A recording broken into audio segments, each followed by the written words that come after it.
गौरी कौवे अपने घर में आराम कर रही थी। पड़ोसन चिड़िया के बच्चे अपने घर में खेल रहे थे।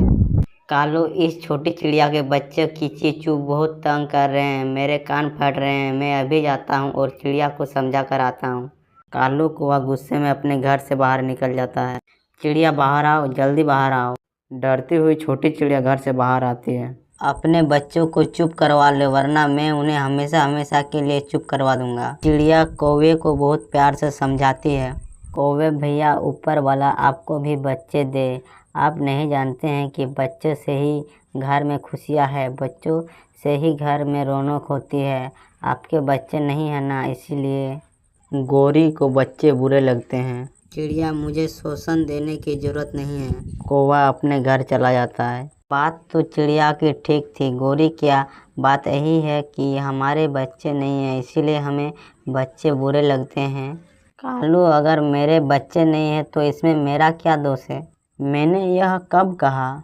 दूसरे दिन गौरी कौवी उड़ती हुई जा रही थी कि एक सूखे हुए पेड़ की खोखर में गौरी की नज़र जाती है।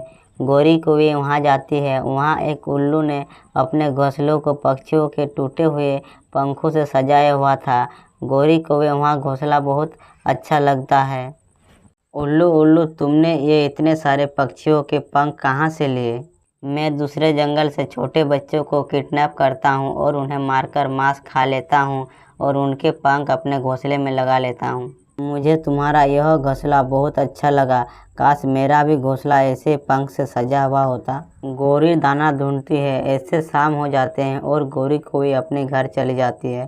कालू, आज मैंने एक नई चीज़ देखी। मैंने देखा कि एक उल्लू ने अपने घोंसलों को पक्षियों के पंख से बहुत सुंदर बनाया हुआ था।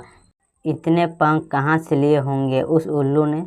छोटे पक्षियों को पकड़कर वो उनका मांस खा लेता और पंख अपने घोंसले में लगाकर उसे सजा लेता। मैं भी दिखाऊंगा ऐसा घोंसला, मैं भी दिखाऊंगा। कालू, अगर तुम किसी तरह मुझे चिड़िया का एक बच्चा किडनैप करके ला दो तो मैं भी अपना घोंसला वैसा ही बना सकती हूँ।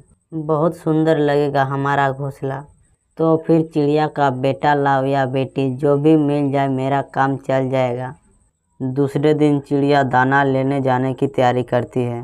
कुक्कू बेटा, गुड़िया बहन सोई हुई है, बहन का ध्यान रखना, मैं अभी थोड़ी देर में दाना लेकर आती हूँ। मम्मा, आप जाइए, मैं गुड़िया बहन का ध्यान रखूँगा।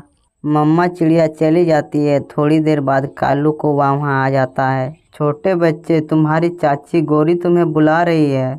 मगर माँ ने कहा था कि मैं गुड़िया बहन का ध्यान रखूं। तुम्हारी चाची तुम्हें कैंडी देना चाहती है। जाओ और अपने चाची से कैंडी ले लो, अपने गुड़िया बहन के लिए भी ले आना। छोटा कुक्कू कौवे के बात में आ जाता है और कौवे के साथ उसके घर चला जाता है। दरवाज़ा अच्छे से बंद कर दो कालू जी। कालू दरवाज़ा बंद कर देता है और गौरी कौवे पंखे से रस्सी बांधकर कुक्कू को रस्सी से लटका देता है। थोड़ी देर बाद तड़प तड़प कर छोटा सा मासूम बच्चा मर जाता है। मैं भोजन लेकर आता हूँ, तब तक तुम इस बच्चे के पंख नोचकर घोंसले की सजावट करो। कालू कौवा चला जाता है और गौरी कौवी घोंसले सजाने लगती है। जब चिड़िया शाम को घर आती है तो अपना बेटा घर में ना देखकर बहुत चिंतित हो जाती है।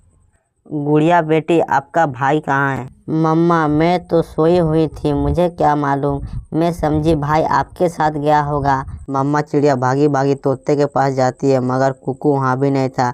फिर मम्मा चिड़िया कबूतर के घर जाती है। वह सबसे पहले अपने बेटे का पूछती है।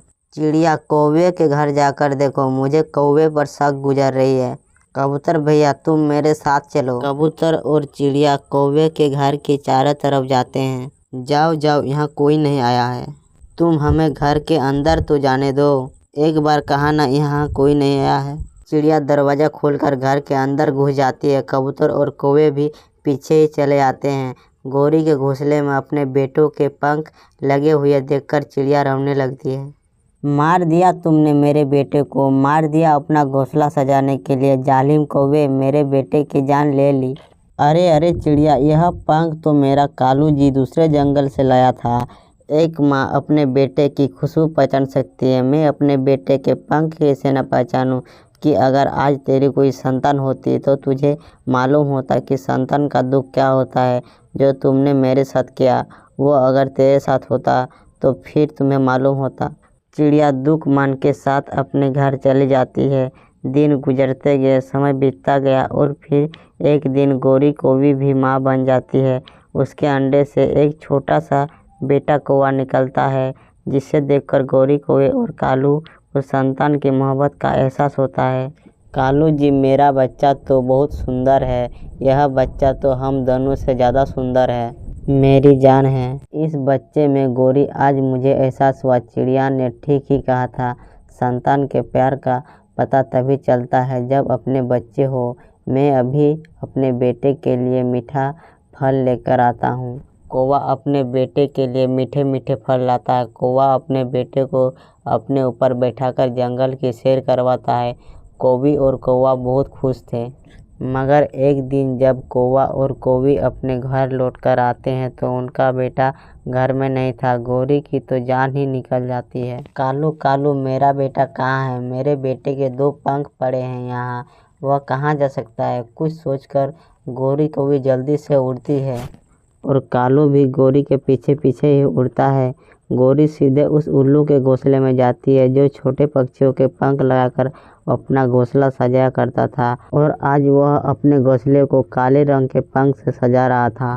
कौवा और कौवी ऐसे सजाते हैं घोंसले को, हरे, लाल और काले रंग के पंख लगाकर। कौवी, क्या तुमने कोई बच्चा किडनैप करके अपने घोंसले सजाया या नहीं अभी तक? मगर गौरी कौवी मूर्ति बने हुए अपने बेटे को मरा हुआ देख रही थी और कालू को अपने बेटे की यह हालत देखकर चकरा कर गिर जाता है। आज गौरी के साथ वही हुआ था जो उसने चिड़िया के साथ किया था। उसे संतान के दुख का एहसास तो हो गया था।